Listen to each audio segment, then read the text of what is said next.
Hello students, global English classes के इस YouTube channel में मैं आप सभी का स्वागत करता हूं। आज मैं आप सब के लिए बिहार बोर्ड की कक्षा 12वीं का जो इतिहास का किताब है उसके पहले चैप्टर के महत्वपूर्ण तथ्यों को लेके आया हूं। तो चलते हैं, शुरू करते हैं। पहला चैप्टर है हड़प्पा सभ्यता, ईंट, मनके तथा अस्थियां। हड़प्पा कालीन मोहरों का निर्माण सेलखड़ी नामक पत्थर से होता था। इन मोहरों पर जानवरों के चित्र तथा एक ऐसी लिपि के चिन्ह होते थे जिन्हें अभी तक पढ़ा नहीं जा सका है।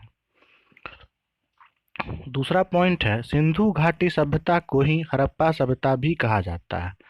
सिंधु घाटी सभ्यता का नामकरण हड़प्पा नामक स्थान जहां यह संस्कृति पहली बार खोजी गई थी के नाम पर किया गया है। ठीक है। नेक्स्ट पॉइंट है सिंधु घाटी सभ्यता या हड़प्पा सभ्यता का काल निर्धारण लगभग 2600 ईसा पूर्व से 1900 ईसा पूर्व के बीच माना गया है। ठीक है, आगे बढ़ते हैं।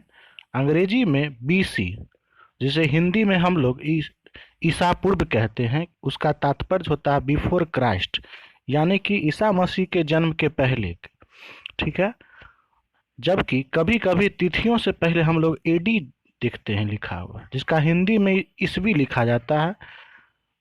इसका फुल फॉर्म एडी का अर्थ होता है एनो डोमिनी, जो दो लैटिन शब्दों से मिलकर बना है। ठीक है, आगे बढ़ते हैं। अनाज के दानों में गेहूं, जौ, दाल तथा तिल के साक्ष्य हड़प्पा नामक स्थान से पाए गए हैं। ठीक है, इनमें से क्वेश्चन इस पूछा जाता है इसमें से। ठीक है, आगे बढ़ते हैं। भेड़, बकरी, भैंस तथा सुअरों के अस्थियों के साक्ष्य हड़प्पा नामक स्थान से पाए गए हैं। ठीक है, आगे बढ़ते हैं। मिट्टी से बने हल के प्रतिरूप बनावली से तथा जूते हुए खेत के साक्ष्य कालीमंगा से प्राप्त हुए हैं। ठीक है, आगे बढ़ते हैं। धौलावीरा से मिले जलाशयों का प्रयोग कृषि के लिए किया जाता था। ठीक है, खेती बाड़ी के लिए जो धौलावीरा से जो जलाशय का साक्ष्य मिला है उसका प्रयोग खेती बाड़ी के लिए किया जाता था। आगे बढ़ते हैं। सिंधु घाटी सभ्यता में सबसे पहले जो खोजा गया स्थान था वह हड़प्पा ही था, जिसकी खोज 1921 ईस्वी में की गई थी दयाराम साहनी के द्वारा। आगे बढ़ते हैं। सिंधु घाटी सभ्यता की सबसे बड़ी विशेषता उसकी नगरीय सभ्यता और जल निकासी प्रणाली का होना था। देखिए, उस समय की जो सभ्यता थी वह नगरीय सभ्यता अर्थात शहरी सभ्यता थी और उसमें जल निकासी की प्रणाली काफ़ी अच्छे स्तर पर मिली है। आगे बढ़ते हैं। 1875 ईस्वी में भारतीय पुरातात्विक सर्वेक्षण के पहले जनरल जो थे वह अलेक्जेंडर कनिंघम थे, जिन्हें भारतीय पुरातत्व का जनक भी कहा जाता है। तो ये प्रश्न आपके परीक्षा में पूछा जा सकता है कि भारतीय पुरातत्व के जनक कौन माने जाते हैं, तो अलेक्जेंडर कनिंघम। ठीक है, आगे बढ़ते हैं। सिंधु घाटी सभ्यता में भवनों तथा घरों का निर्माण जो होता था वह ग्रिड पद्धति के द्वारा होता था। ठीक है, आगे बढ़ते हैं। सिंधु घाटी सभ्यता का धौलावीरा तथा लोथल पूर्णतः किले से घिरे हुए होते थे। ठीक है, अर्थात दुर्ग से, किले से, यानी चारों तरफ से वह एक दीवार से घिरा होता था, जिसे किला कहा जाता है। ठीक है, आगे बढ़ते हैं। मोहनजोदड़ो की खोज सन 1922 ईस्वी में राखल दास बनर्जी ने की थी। ठीक है, अन्नागार तथा स्नानागार के साक्ष्य मोहनजोदड़ो से ही प्राप्त हुए हैं। तो ये सब जो इम्पोर्टेंट तथ्य हैं, ठीक है, महत्वपूर्ण तथ्य हैं, ये सारे काफ़ी महत्वपूर्ण हैं और परीक्षा में इससे क्वेश्चन बन के आते हैं। मोहनजोदड़ो में कुओं की कुल संख्या लगभग 700 थी और मोहनजोदड़ो का जो शाब्दिक अर्थ होता है वह मृतकों का टीला होता है। तो ये क्वेश्चन आपको परीक्षा में पूछा जा सकता है कि मोहनजोदड़ो का शाब्दिक अर्थ क्या होता है, तो मृतकों का टीला। ठीक है, आगे बढ़ते हैं। शिल्प कार्यों में मनके बनाना, शंख की कटाई, धातु कर्म, मुहन निर्माण, बाट बनाना सम्मिलित था। ठीक है, शिल्पकार होता है यानी हाथ से बनाने की जो कला होती है उसे शिल्पकार कहा जाता है। तो उसमें मनके बनाए जाते थे, शंख की कटाई की जाती थी, धातु कर्म किया जाता था, मुहर का निर्माण किया जाता था, जबकि बाट बनाया जाता था। ठीक है, आगे बढ़ते हैं। कार्निलियन, जैस्पर, स्फटिक, क्वार्ट्ज तथा सेलखड़ी जैसे पत्थर, तांबा, कांसा तथा सोने जैसी धातुएं तथा शंख और पक्की मिट्टी का प्रयोग करके मनके बनाए जाते थे। ठीक है, तो ये परीक्षा में आपसे पूछा जाएगा कि मनके किस किस से बनाए जाते थे। तो कार्निलियन, जैस्पर, स्फटिक, क्वार्ट्ज, सल्फर जैसे पत्थर होते थे, जबकि तांबा, कांसा तथा सोना जैसे धातुएं होती थी। और इसमें शंख और पक्की मिट्टी का भी प्रयोग किया जाता था इसके निर्माण के लिए। आगे बढ़ते हैं। मनके चक्राकार, बेलनाकार, गोलाकार, ढोलाकार तथा खंडित आकार के होते थे। ठीक है, तो मनके के ये सारे आकार होते थे। चक्र के आकार के बनाए जाते थे, बेलनाकार बनाए जाते थे, गोलाकार, ढोलाकार तथा खंडित के आकार के बनाए जाते थे। आगे बढ़ते हैं। मनके बनाने के कारखाने लोथल एवं चंद्रहुद्रो से मिले। ठीक है, तो ये जो मनके बनाए जाते थे वह उसका कारखाना का जो साक्ष्य है वह लोथल एवं चनहुद्रो से मिला है। आगे बढ़ते हैं।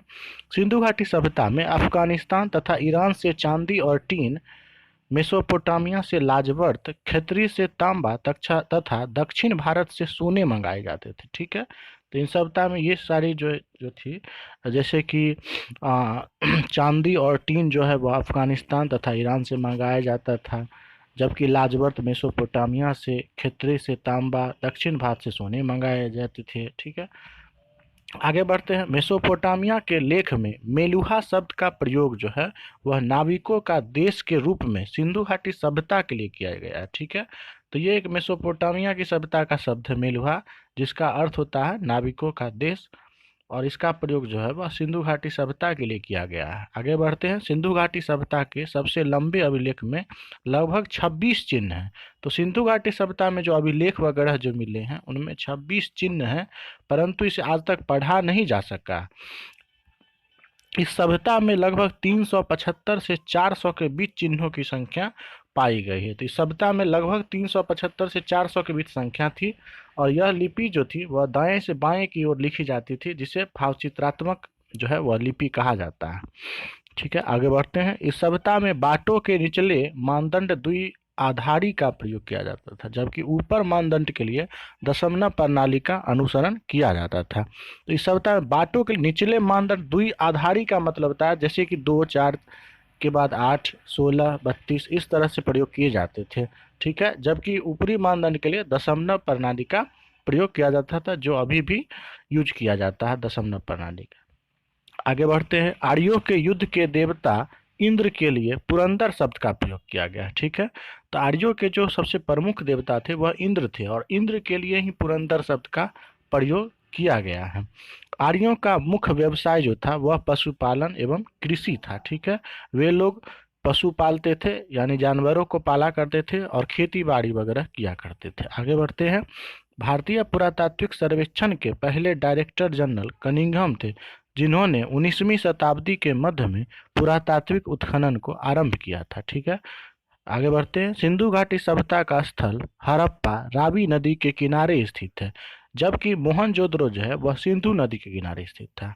इसी तरह से लोथल भोगबा नदी के किनारे स्थित है, रोपड़ सतलज नदी के किनारे, जबकि कालीबंगा जो है वह घग्गर नदी के किनारे स्थित है। कालीबंगा वर्तमान में राजस्थान में, रोपड़ पंजाब में और लोथल गुजरात में है, जबकि हड़प्पा और मोहनजोदड़ो जो है वह पाकिस्तान का भाग हो गया। आगे बढ़ते हैं। सिंधु घाटी सभ्यता की खोज सन 1921 ईस्वी में दयाराम साहनी ने की थी। ठीक है, दयाराम साहनी जी के द्वारा 1921 ईस्वी में इस सभ्यता की खोज की गई थी, जिसे हड़प्पा सभ्यता भी कहा जाता है। आगे बढ़ते हैं। लोथल की खोज रंगनाथ राव ने सन 1955 में किया था, जबकि रोपर की खोज 1953 में हुई, और इसका श्रेय जो है वह यज्ञदत्त शर्मा को जाता है। आगे बढ़ते हैं।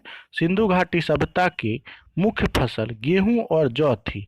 ठीक है, सिंधु घाटी सभ्यता के लोग धरती को जो है वह उर्वरा की देवी मानकर उसकी पूजा किया करते थे, यानी धरती माता कह के पुकारते थे, और उन्हें उर्वरा की शक्ति यानी कि अन्न उपजाने वाली देवी कह करके उसे पूजते थे। इसी तरह से आगे बढ़ते हैं। लोथल और कालीबंगा से युग्म समाधियां मिली है। युग्म समाधियों का अर्थ होता है जैसे स्त्री और पुरुष के का एक साथ दफनाने के साक्ष्य जो है वह लोथल और कालीबंगा से मिले हैं।